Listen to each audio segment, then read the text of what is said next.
Arnold Lohman, born November 23rd, 1912, in our very own Los Angeles. Mm-hmm. Her mom made a lot of money in real estate and I believe also in stocks and was related to the guy who invented the Ferris wheel. Oh my God. Weren't Ferris wheels just always around? Aren't they like growing bushes or something? Someone made that? They're naturally, we trim them off of most of our trees. But yeah, isn't that weird to... It's wild. Yeah, it's weird. It's wild. It's the Ferris wheel. Her dad almost deserves his own segment, though, in a different episode. He was a surgeon, cutting for the very first time, and here's just a few of his accomplishments. In 1907, he started the Los Angeles Orthopedic Hospital at 2400 South Flower next to Trade Tech. Oh, wow, really? Yeah, you're wearing a shirt from them and you don't know this already? You didn't know about the orthopedic hospital? That was probably also a baseball park and Schutz Park? You didn't know that? He pioneered several treatments for people in wheelchairs. In 1927, he got the California legislature to provide teachers for disabled children in hospitals. Wow. And in 1974, he got the Presidential Medal of Freedom from the Honorable President Richard Nixon, which is like winning an Oscar, but it's presented to you by Kevin Spacey. It's like winning an Oscar for playing a slave owner. Yeah.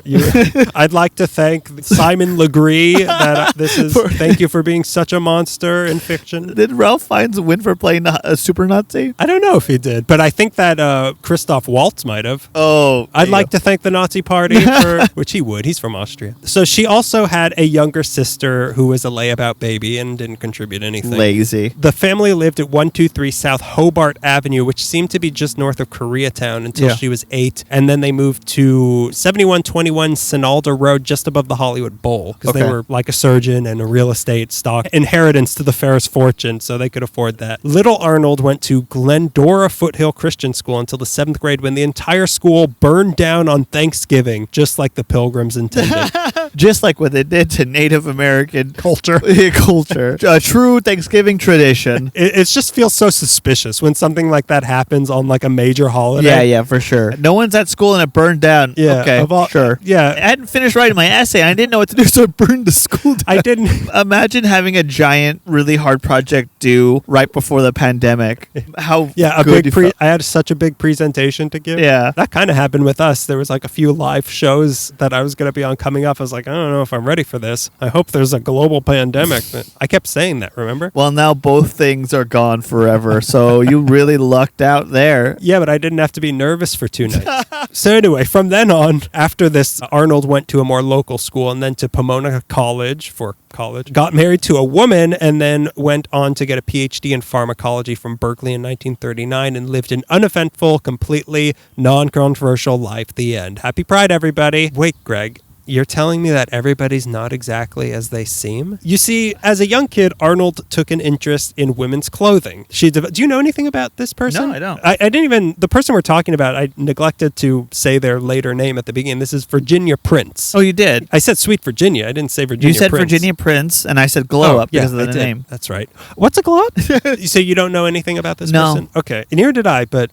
Now I do. But thanks for making me feel bad for not knowing enough about Virginia Prince. You didn't know anything about Virginia Prince? Well, neither did I, but... Call yourself an ally. I didn't know anything either, but I'm still an ally. So she developed a kind of obsession with high heels, and then at age 12, when her parents weren't home, she would go into her mom's closet and try on her clothes, and it gave her an erotic pleasure, which filled her not only with guilt, but also with shame. It's a pretty good deal. 2 for 1. To give an idea of the social climate in LA around this general time, you talked about it a little bit, that might have contributed to giving Arnold this sense of shame. There was an anti-masquerading law in LA since 1898 that said if you were caught wearing clothes of the opposite sex in public, you could get up to 6 months in jail or a $500 fine, which $500 in 1898, that's like at least $600. Yeah.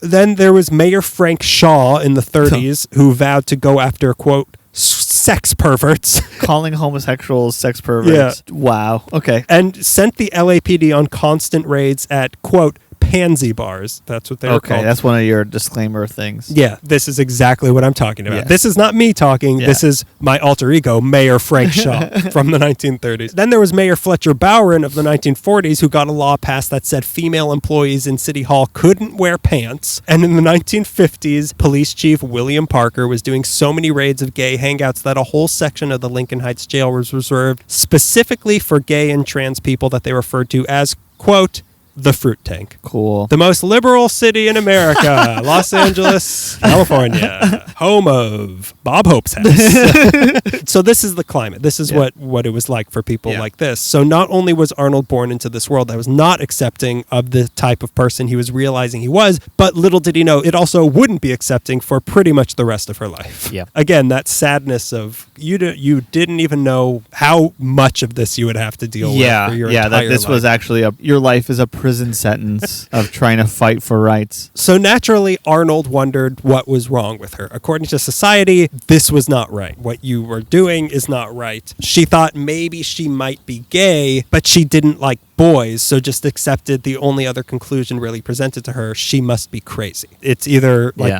you were either gay, straight. Yeah, here are the two options. Yeah, but still, she liked wearing women's clothes, so that wasn't going to stop. She later said, "I enjoy these clothes because they are so much more artistic than those usually worn by men, and I have never agreed with anybody more about anything." You and I have had long conversations about how much cuts nicer and women's patterns. clothes is. The feel of them. Yeah. I feel like it's gotten a little better these days, but like for a long time, it was like, so you can either wear women's clothes, or if you're a man, you can wear this shirt that's made of felt. It's just hard felt and cardboard, and that's what you get to wear. Whatever's on your shirt, it has to be extreme at all times. If it's a surfer, he's screaming, and the wave is giant. If it's a skateboarder, he's a skull, and the skull is on fire. And make sure to wear an undershirt because it will rub off your nipples because it's so rough. Here's a Brillo pad to cut to your size. And if you wash it once, you're going to need to buy a new shirt. So welcome the boys.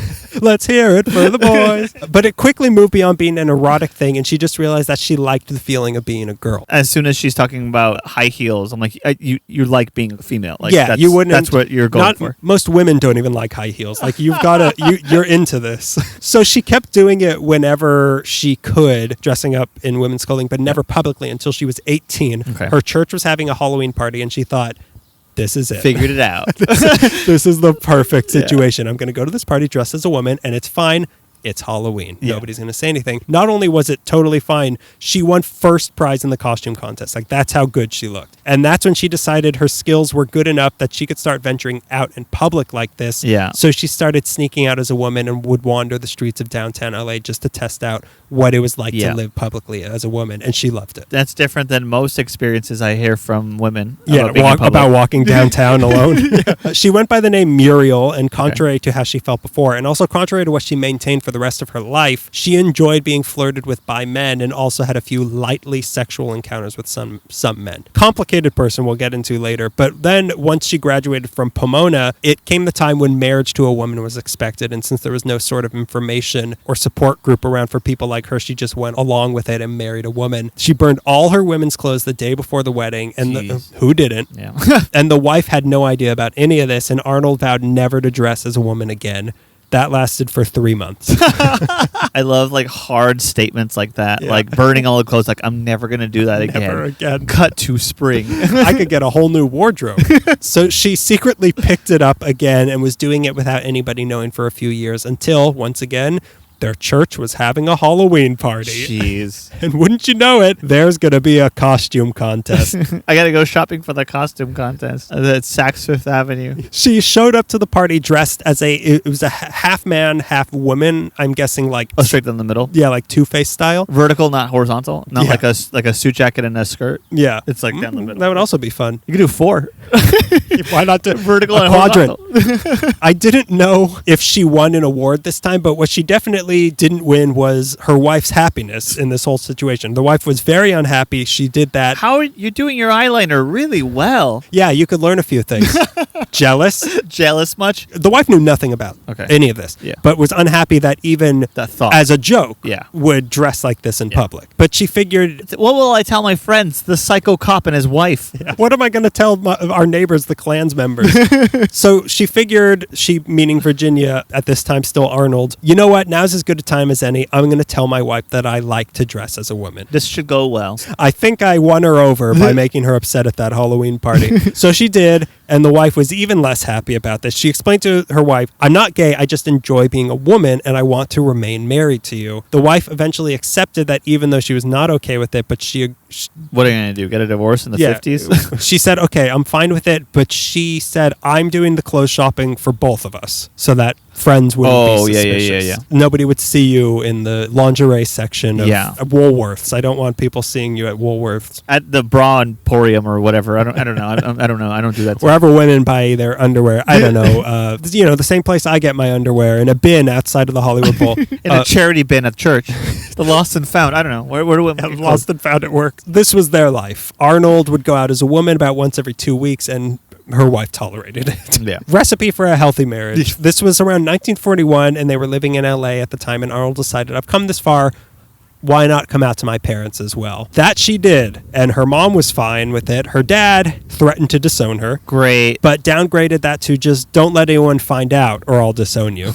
So now Arnold... How generous you're being. Yeah. Thank you, Father. Thank you, Father. Thank you, Father, for accepting me for who I am. So now Arnold was out of the closet. To his family. Not out publicly, yeah. So she would go out secretly as a woman and even went to a few meetings of cross-dressers. I looked it up on glad.org, and from what I understand, that is the correct phrase to use right now, cross-dresser. In Long Beach, she was going to some meetings. But then in 1951, Arnold's wife had been thinking about it for years, and finally convinced herself, Arnold's gay. Like, there's no matter what he says, Arnold is gay, and I don't want to be married to a gay man. So she ended the marriage. Also fair. It is fair. Like, it's... I don't wish you harm. I don't want to be married. Exactly. They both wanted to keep the circumstances of their divorce hush-hush so as to avoid embarrassment for both of them. But of course, the media found out almost immediately. Really? Oh, because... But they were nobodies. I was about to address right now, like, because his dad is not even that. These were just nobodies. They were nobodies outed in the paper? Because the circumstances were so unusual at the time. People just,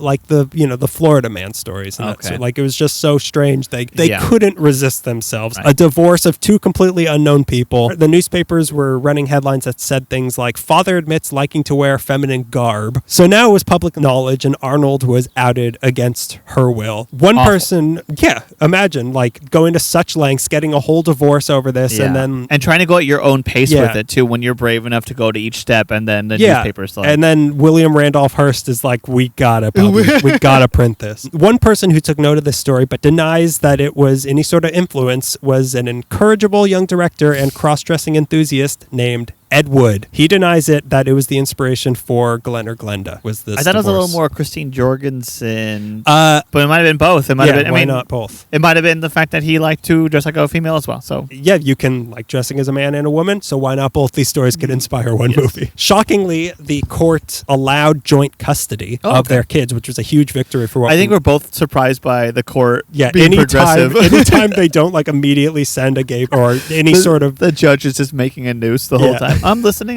He's whittling a noose. A huge victory for what we now know as the LGBTQ community, but during this time there was no support network for what Virginia Arnold was going through. So instead she decided to go on a journey within herself and figure out her own support system. She got a job at Del Monte Foods and then at UC San Francisco under the name Charles Prince so that nobody would associate her with the news story. Charles because that was her dad's name and Prince because she lived on Prince Street. So that's where Virginia Prince comes from. One perk of working here, and maybe the reason she chose to work here in the first place, was because UC San Francisco had a collection of studies on what they called transvestism, which you know what that is. So she started reading these, trying to figure out what was going on within herself. She wanted to know what everyone else was telling her was quote unquote wrong with her. Yeah. She wanted to understand it. She saw 6 different psychiatrists who all told her she was either crazy or would give her ways to fix the problem. But by this point, she knew she didn't want to fix the problem. She liked it. That's just what she liked. Yeah. She knew she'd never stop doing it, and she just wanted to understand why she felt the way that she felt. Her breakthrough was when UC San Francisco held a couple presentations by 2 people, Louise Lawrence and Barbara Richards. Barbara Richards was born a man and transitioned to become a woman, and Louise Lawrence was a male cross-dresser, but the 2 were publicly known figures and were pioneers in laying out a community for cross-dressing and trans people and a network for them to communicate with each other. So Arnold was very interested in their presentations and personally contacted contacted Louise Lawrence and told her of her struggle, and Louise Lawrence connected her with a more sympathetic psychiatrist who finally said to Arnold, just stop fighting this. Like, this is who you are, and there's thousands of other like you. There's nothing wrong. And this was Arnold's awakening as Virginia Prince. She still wanted to feel it out, so she took a 6-week solo trip around the US and Canada exclusively as a woman. And when she got back, she felt ready, and she officially came out and identified as a woman. No more Arnold Lohman. This is Virginia Prince. What year was this? Sorry. Early 50s or late 40s. Okay. She came to a lot of realizations about herself and gender in general. She believed that gendering people was limiting and deprived people of their full human potential, and her way led to a more complete sense of being with the full expression of the self. She said, we must learn that being a person is more important than being either man or woman, male or female. She believed that sex was biologically defined, but gender was whether you felt masculine or feminine, and they were not always the same thing. She said, gender is between the ears, not the legs. Best way to put it. Yeah, that's smart. I like that. She even publicly wrote about it in an article in 1957 called Homosexuality, Transvestism, and Transsexualism, Reflections on Their Etiology and Difference. Catchy. You can't deny. You could have lost a couple words there. Can't deny the catchiness, Greg. So Virginia had really come into her own after a long, hard journey, but she didn't want to just keep this to herself. She said, I decided that the very tempering experiences that had hurt me so much had given me the growth, the freedom, and the guts, if you will, to start doing something about it for others in the hope that they might be spared some of what I had been through. So she wanted to help people who were going through the same thing. To her, that meant reaching out to as many people like her as possible. And had there been podcasts back then, that would have been the first step. But instead, in 1952, she launched a newsletter called Transvestia, the Journal of the American Society for Equality in Dress. Another, again, lose a few words there. Come on, really Virginia. verbose. You need a little flash. Where's the pun? She sent this out to a few people, but that only lasted for 2 issues. But now it was 1960, and she decided to resurrect Transvestia, but this time as a full-on magazine and without the clunky subtitle. First, she started her own publishing company, Chevalier Publications, and then borrowed $4 from 25 friends to get $100 to publish the first issue. Good to have friends. It's $4 from each one is such a funny. It's like buying different tools from different hardware stores and because you're building a bomb in your garage. This came out. It's kind of like that.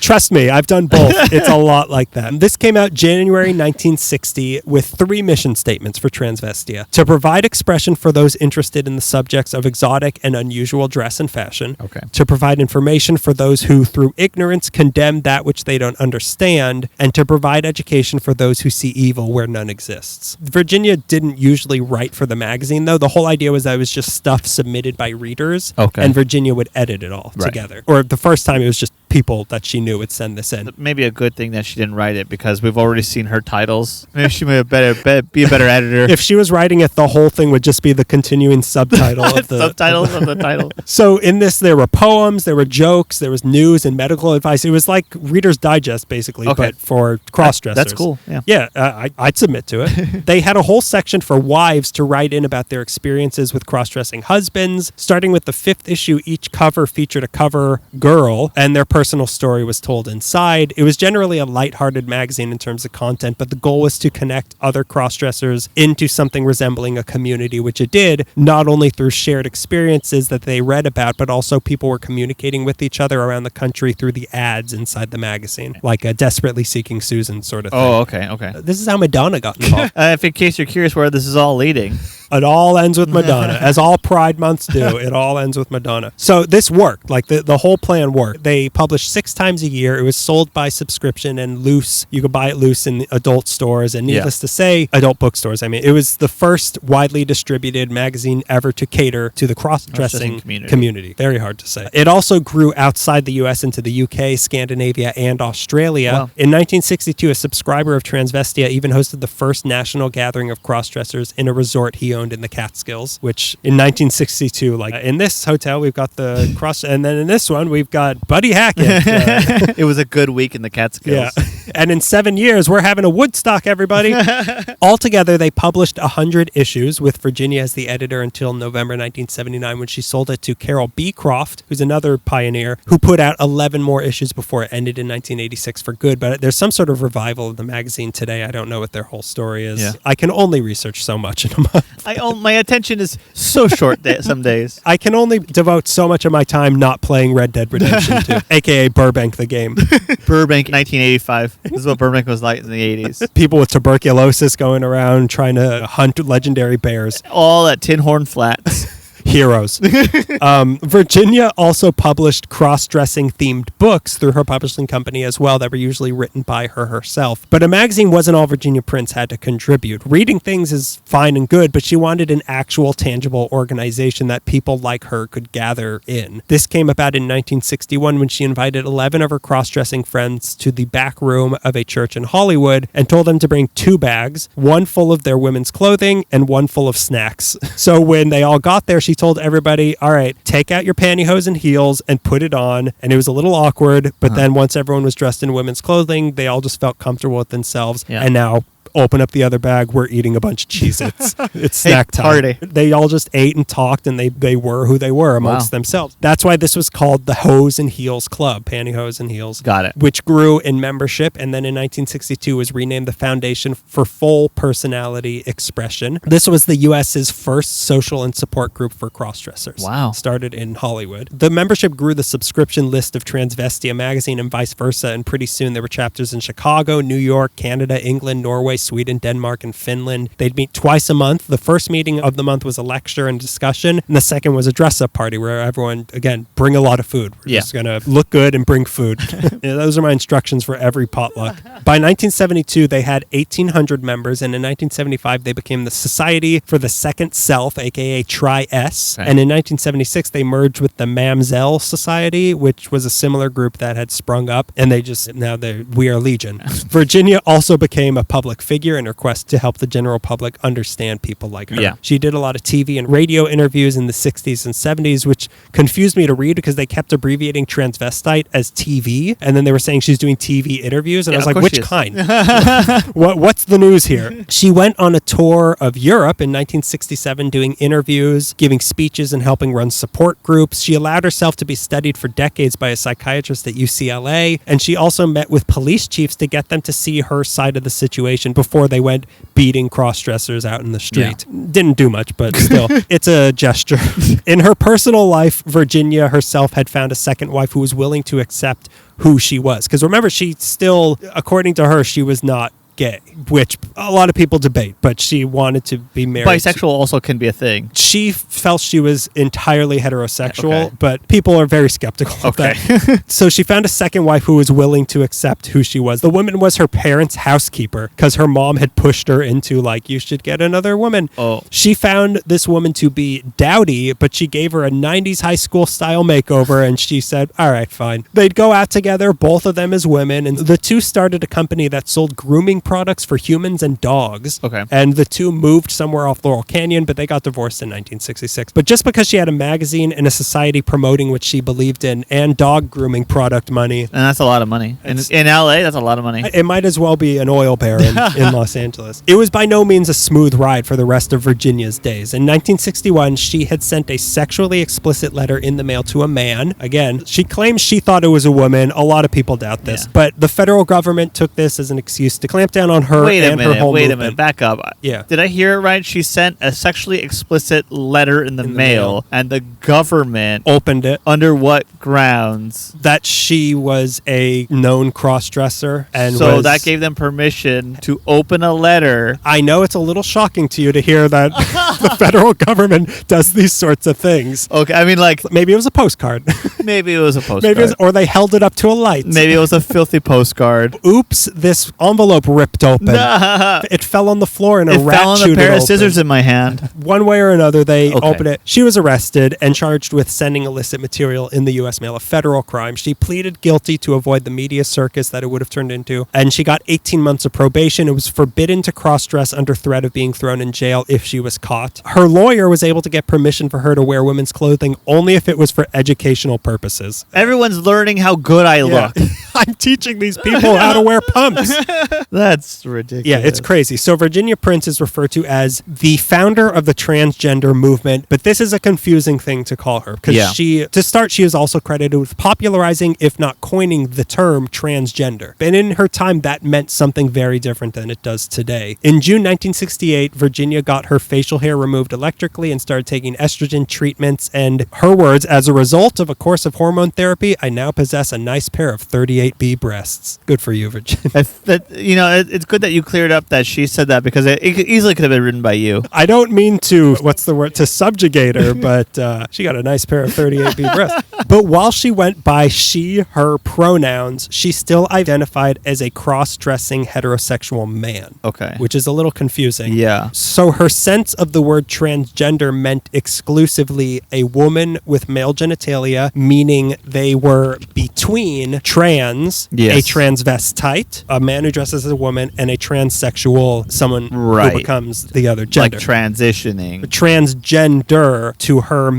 it just meant in between those two things, which is not what it means today. Oh, like transgender, like in between genders. It means literally in between. Okay. Not I have gone from one gender to another. And it was this rigidity and strictness of terms and opinions that led to her being a very controversial figure today, definitely, but also in her own time within the LGBTQ community. Because it's kind of confusing that what do I know? Again, preface this all again, but she identified as a woman, but said she was a man. A heterosexual man, but heterosexual man who identifies herself as a she. But yeah, this was confusing to people, and also she was strict on her views. To start with, the big one, she was very much against sexual reassignment surgery, and she made that fact publicly clear, which again is confusing since she identified as a woman and took estrogen treatments. Yeah. She said the only thing sexual reassignment surgery does is to permit a transsexual woman to have vaginal intercourse with a man, and I'm not into that. So what seems to be happening here is that she personally did not want to get surgery, so she decided nobody should get surgery, which is mean.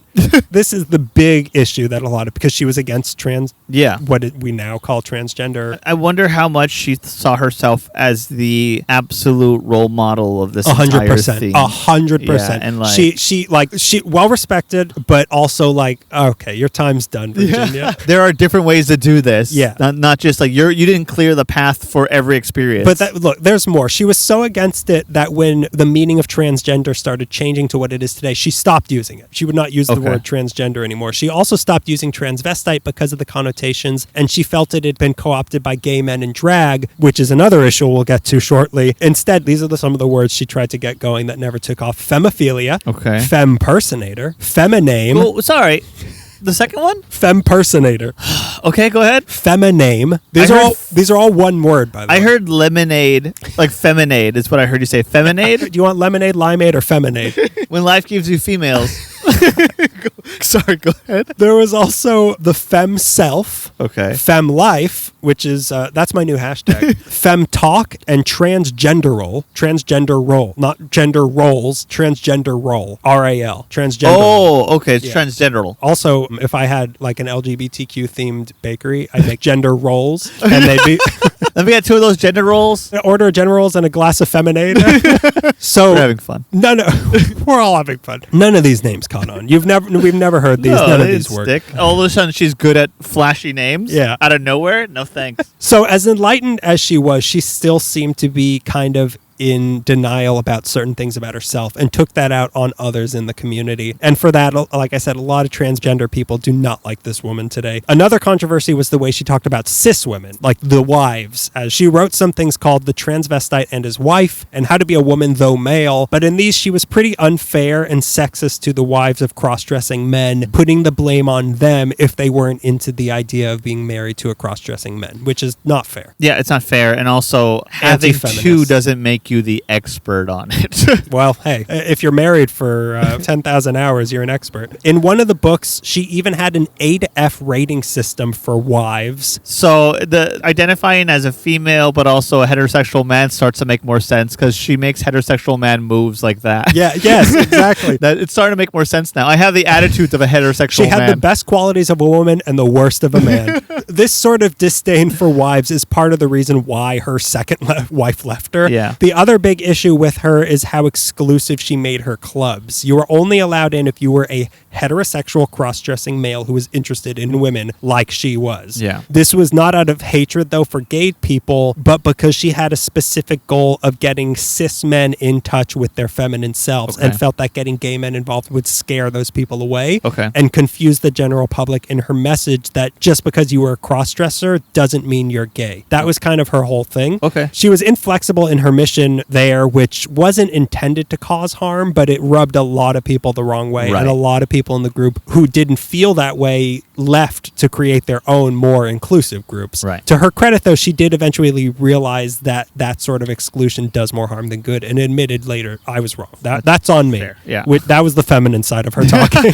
Apologizing and admitting when you're wrong is the feminine side of her. I give myself an A as a wife. So yes, she was ornery and rigid in her ideas and isn't seen as very progressive by a lot of people today. But like I was saying, progress takes baby steps, and by the time she died on May 2nd, 2009, the world still wasn't an easy place for people like her, but because of her, it was a little bit easier. So that's Virginia Prince. That's great.